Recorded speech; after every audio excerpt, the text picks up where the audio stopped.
नमस्कार दोस्तों, स्वागत है मेरे एक नए वीडियो में फिर से आप लोगों का। आशा करते होंगे मेहनत कर रहे होंगे और स्वस्थ होंगे।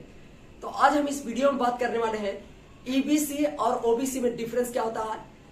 क्या गलती से कोई ओबीसी के जगह पर ईबीसी पुट कर दिया है फी कम के कारण, तो क्या उनमें अभी सुधार किया जा सकता है। अगर सुधार नहीं होता है तो क्या डीबी प्रोसेस में उनको छाड़ दिया जाएगा। सारी जानकारी अगर जानना है तो मेरे वीडियो में बने रहिए और लास्ट तक देखिए, जिससे क्या होगा कि आपको सारा कंसेप्ट क्लियर हो जाएगा। और वही अगर बात करी जाए कि अभी के अनुसार से सबसे ज्यादा फॉर्म कहाँ गिरा है और हमने किस जोन को प्रीफर किया है ग्रेजुएशन वाले में, और वही अगर इंटर वाले स्तरीय की बात किया जाए तो उनका अभी टाइम है, तो अभी सुधार कर सकते हैं ईबीसी और ओबीसी में डिफरेंस को समझ कर। तो चलिए स्टार्ट करते हैं। तो देखिए, सबसे पहले हम बात करेंगे फुल फॉर्म के बारे में, क्योंकि दोनों कैटेगराइज है, ईबीसी एंड ओबीसी।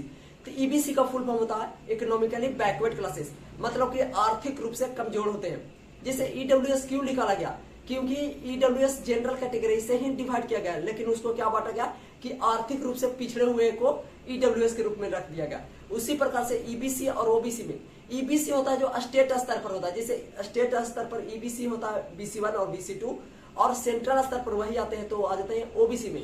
तो ईबीसी उनको दिया जाता है, it is a type of concession not a reservation. कहने का अर्थात मतलब क्या हुआ कि यह एक प्रकार का आपको छूट दिया जा रहा है फॉर्म भरने में, ना कि आपको रिजर्वेशन दिया जाएगा सीट में, या किसी प्रकार का आपको आरक्षण नौकरी में नहीं देता है। यह एक प्रकार का खाली आर्थिक रूप से सहयोग करता है जिससे कि आप फॉर्म को भरे। आपको क्लियर हो गया होगा कि ईबीसी का मतलब क्या होगा।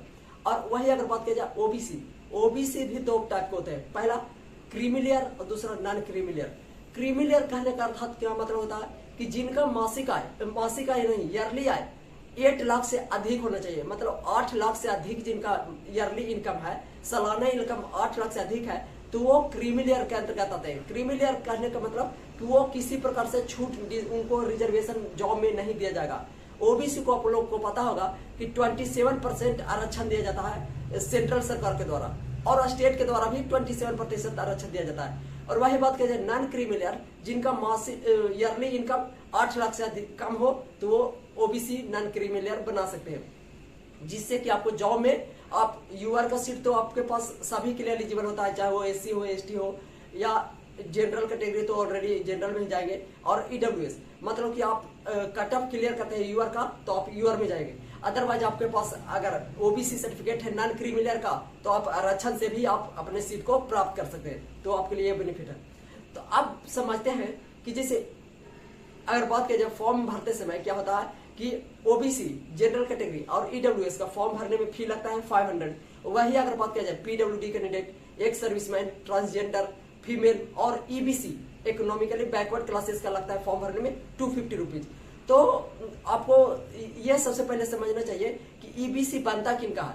तो ईबीसी बनता उन्हीं का है जिनका सालाना इनकम 50,000 से कम हो, या आपके पास एक बीपीएल कार्ड होना चाहिए, बिलो पॉवर्टी लाइन सर्टिफिकेट होना चाहिए, या किसी प्रकार से एक गवर्नमेंट सर्टिफिकेट होना चाहिए जो आप कैटेगराइज करता है कि आप इनकम, आपका जो इनकम है वो 50,000 से कम है। तो जैसे देखिए आज के अनुसार से अगर कोई दैनिक भत्ता की बात किया जाए, जिसे आप कोई लेबर है, लेबर का अगर पर डे के हिसाब से अगर बात की जाए, मिनिमम आप कैटेगराइज के हिसाब से 300 बनता है।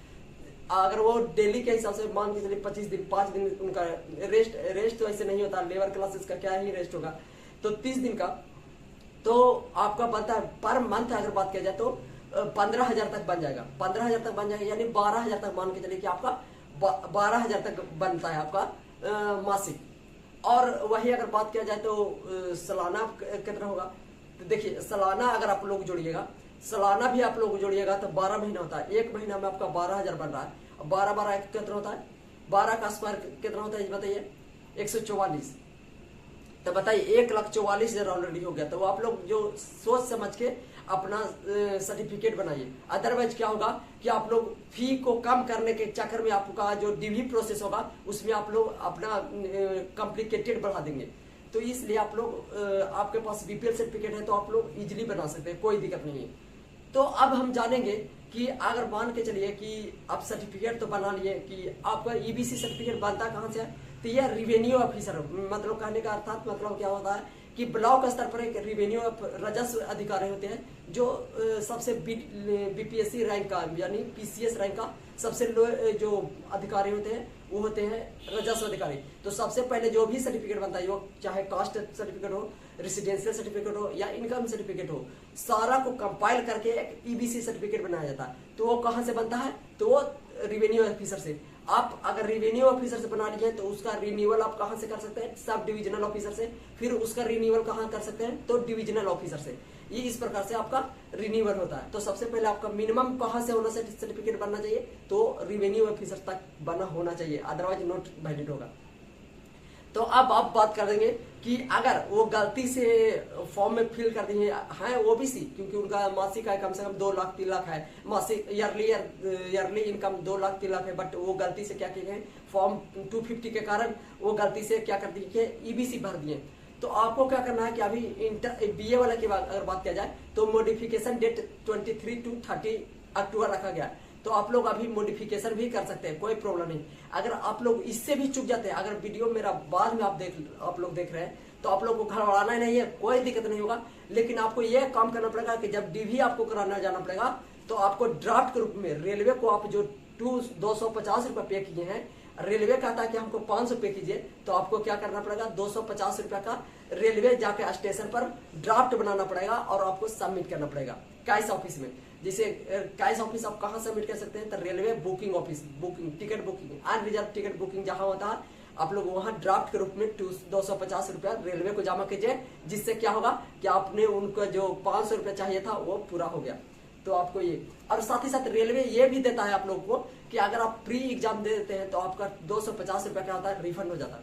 तो ये भी बेनिफिट है कि जैसे हम लोग जैसे ओबीसी और जनरल कैटेगरी के क्या हुआ कि हम लोग को 500 फी लग रहा है, लेकिन वही अगर बात हम प्री एग्जाम दे देंगे तो हमारा 250 क्या हो जाएगा, बैंक में रिटर्न हो जाएगा। तो इससे अच्छा क्या बात हो सकता है?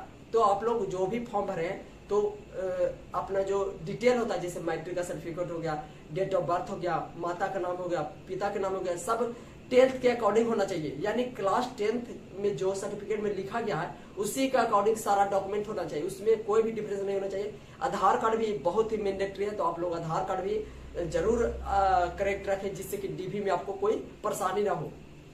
और वही अगर बात किया जाए कि हमने फॉर्म कहाँ से भरा, तो देखिए जैसे कोलकाता बोर्ड में सबसे ज्यादा सीट है, हम लोग के लिए जैसे जॉब में जो ऑलरेडी सिलेक्टेड है तो उनके लिए क्या होता है कि कहीं भी भरेंगे तो थोड़ा सा लेके माइंड में लेके चलते हैं कि चलो हमारा तो एक जॉब है। लेकिन देखिए सभी लोग ग्रेजुएशन की अगर बात करें तो मैक्सिमम लोग कोलकाता भर रहे थे। तो इससे हम बचने के लिए कि भीड़ में, सिर्फ भीड़ में जानने से मतलब नहीं होता, आप उसके अकॉर्डिंग तैयारी आपको करना पड़ेगा। तो हमने जोन अपना जो प्रीफर किया वो बिलासपुर जोन प्रीफर किया। तो आप लोग भी अगर बिलासपुर जोन भरे हैं तो कमेंट में जरूर बताइए और मेरे टेलीग्राम ग्रुप से जुड़िए, जिससे कि जितने भी बिलासपुर कैटेगरी के हैं, बिलासपुर जोन से जो भी फॉर्म भरे हैं वो एक जगह प्लेटफॉर्म पर रहे, मौक दे, जिससे कि आपका तैयारी कैसा है वो भी पता चलेगा। साथ साथ आपको अलग लेवल का टेस्ट देने से क्या होता है कि आपको अलग लेवल का परसेप्शन मिलता है, जिससे लगेगा नहीं हम उतने लोगों से आगे हैं। तो आपको जहां भी फॉर्म भरे हैं आप निश्चित होकर मेहनत करते रहिए, क्योंकि भीड़ सिर्फ रहता है, जहां भी रहता है जो भीड़ रहता है वो मेहनत करने वाले मात्र 4 से 5% होता है। उनमें से सिलेक्शन की अगर बात किया जाए तो मात्र 0.10% का होता है, 1% का सिलेक्शन होता है, पूरा का तो सिलेक्शन होना नहीं है। तो इसलिए मेहनत जबरदस्त तरीका से करते रहिए और मेरा साथ देते रहिए। और वीडियो को लाइक, अगर अच्छा लगे इन्फॉर्मेशन तो लाइक कीजिए, चैनल को सब्सक्राइब कीजिए। धन्यवाद।